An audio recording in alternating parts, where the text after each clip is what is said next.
So how long have you been doing this meat thing? I've been eating a meat-based diet for about 3 years now. Okay. And so you are, you have not developed scurvy, I would assume, correct? I mean, is that fair to Not say? yet. Yep.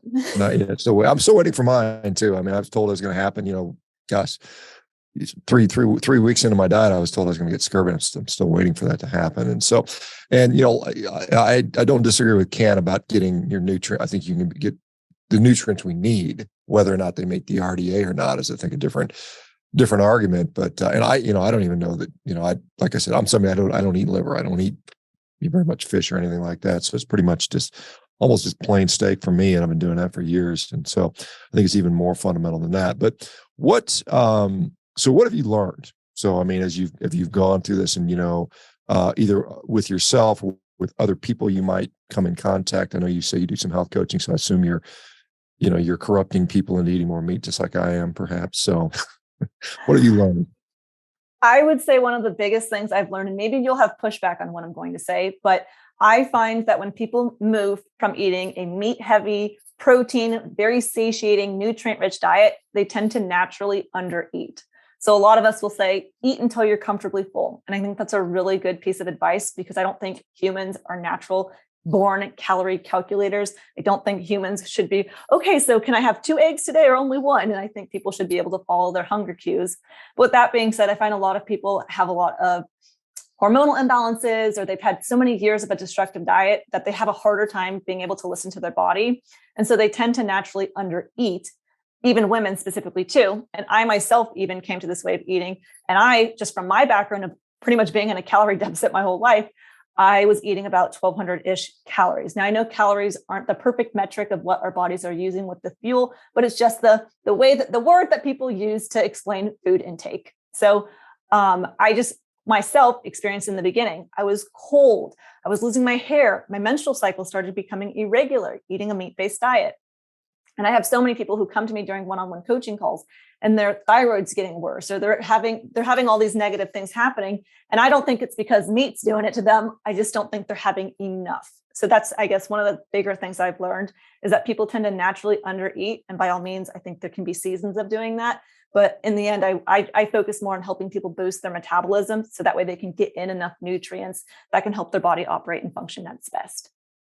Yeah, I don't disagree. I mean, there's a lot of people that will undereat for sure because, the satiety that comes with the foods we're eating, the nutrient dense, the protein, the fat, clearly has been blunts a lot of people's appetite in a way that, most of us, well, if you look around, most Americans are overweight. I mean, 72% are either overweight or obese. And that number's actually, that was pre-pandemic numbers. And so it's probably closer to 80% now. So, and many people, it would do them good to not eat as much, but you are right. There's a lot of people where, I mean, a pound of meat a day is a lot for them. And I'm, that I don't even bother with a pound. I'm just like, it's not even worth my time to cook a pound of meat. I need at least 2-3 pounds for me to, even consider a meal. A lot of times it's kind of funny, but,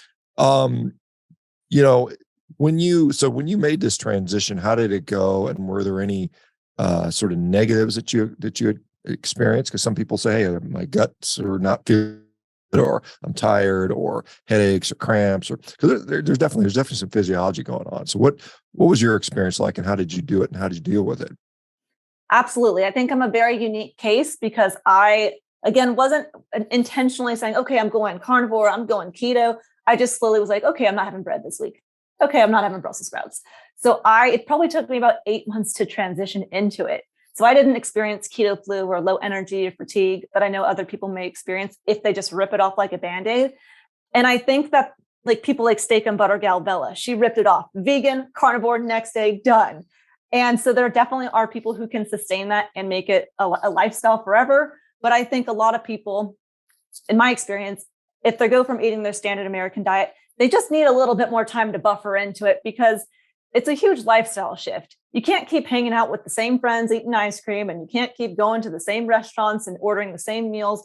Your whole life kind of changes. So if you do it more gradually and ease into it, you get more time to adapt. Whereas if we just rip it off like a Band-Aid, I think a lot of people end up tending to go back to their old eating habits because now they're having all this diarrhea and low energy and fatigue. And now their friends think they're weird or their family members are questioning them.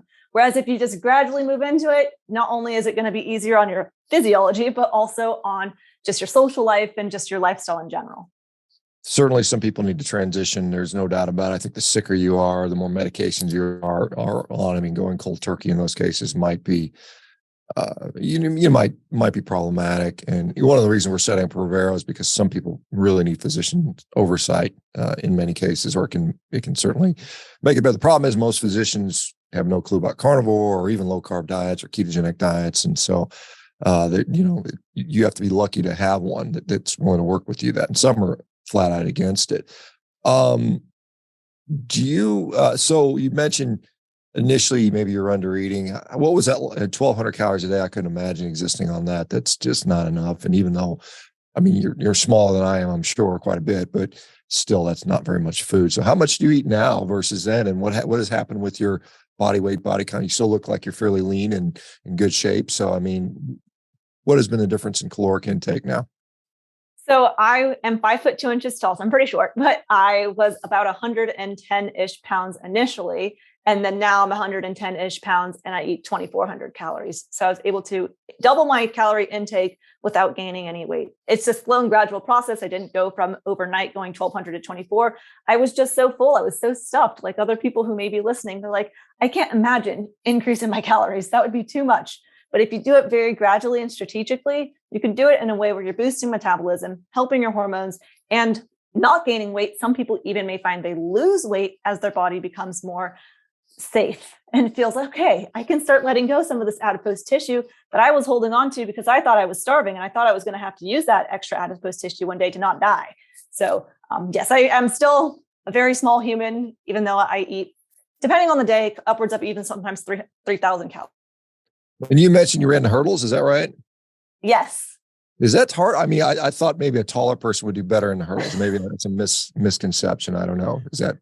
Yeah, well, absolutely. The 100 hurdle race, they're high hurdles, much harder for me. I have to take a more steps than other people. But with the longer hurdles, so in high school, it's 300 meters. And then in college, it's 400-meter hurdle race. So they are shorter. And if you're fast, you can get over them. Got it. Okay. Good for you.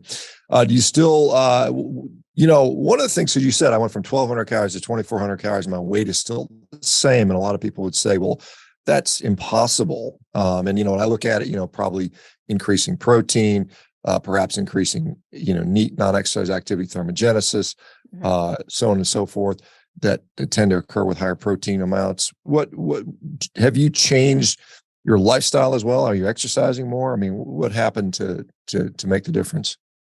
I would think the intensity of my exercise has probably improved because when I was going to the gym, I was like, okay, just going through the motions versus like being able to have the ability to focus and then push it harder. So yes, I do go to the gym 5 days of the week for about an hour and I do heavy lifting. I'll do a back, leg, chest, shoulder, and arm day. And then I do about 45 minutes of walking each day. I'll do 3 15-minute walks, one right when I wake up, one after lunch, and one after dinner. So I was doing all these things prior when I was eating less. I just don't think I had as much oomph in them when I was doing them. Yeah. Okay. So, and you mentioned lunch and dinner. Are you're not a breakfast person, I guess? You just 2 meal a day type of thing, or what do you do? I did 2 meals so in the beginning, when I first transitioned over, I did 2 meals in a day for a couple of years because I was just not hungry, but I wanted to make sure but then when I started increasing my calories, then I was sitting down and having just like these huge, massive amounts of food, which, like you said, you're a bigger human than me. You could probably get away with doing 1 or 2 meals and being able to eat and digest all of that. For my little tummy, I have to split it up. So at this point, I actually do more like 4.5 meals. So they're not very small meals. So I'll have a glass of raw milk when I wake up, then a glass of raw milk when I get back from the gym in the morning about 9:30. Then I'll have lunch and dinner, and the half meals after dinner, I'll take my walk and then I'll come back and have my dessert. Okay. And you mentioned milk. What are your meals and what is your quote unquote dessert? I'm just curious to see what that is. So, yep, raw milk. I have 2 glasses of raw milk a day. And then, so those are each like one meal. And then my lunch. So like, for example, today I have a steak ready for me, but otherwise I do tons of ground beef, lots and lots of ground beef, but then we'll kind of rotate through. I'll do sardines or salmon or shrimp, elk, bison, venison, lamb, chicken. I kind of rotate through the meats. I like to have a little bit more variety. And then same thing for dinner, just do some more meat. I'll have some raw cheese with dinner usually, or some butter, and I'll do bone broth. So I do like the carnivore rainbow of lots of different variety. And then for dessert, I'll have raw yogurt. And in the summertime, I kind of like to have a little bit of something sweet. So I will have a piece of fruit with my dessert.